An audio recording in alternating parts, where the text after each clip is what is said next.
Wondering why he's here pointing the camera in our face, give us some explanation. We should probably just open it up for questions. Yes, sir.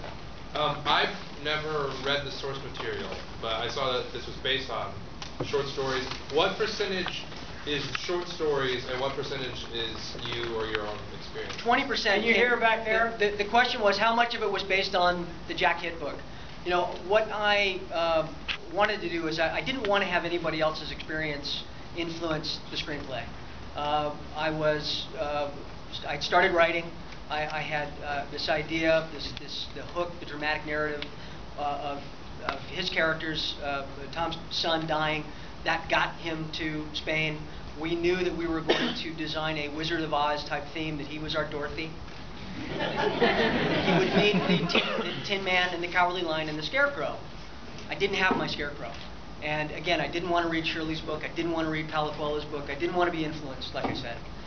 But the Jack Hitt book kept sort of staring at me and begging me to, and finally I picked it up. It was hysterical. It was caustic.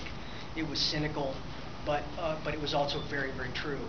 And I thought, wow, this is a really interesting voice. And what would happen if, while Jack was trying to write this book, he had writer's block and he encountered these three knuckleheads? And what would that look like? And when we were scouting, so I incorporated that into the piece. And when we were scouting locations, we were in the van, the crew van, and a lot of the national highways in Spain run parallel to the Camino. And I looked out the window and I saw the haystack, and I said, how do we get there? Because that's where we introduced Jack. So to answer your question specifically, about 20% of the story are Jack's, and the rest is mine. And this guy's. He came up with great. He said, you know, at 70 years old, he decides he wants to be an action star.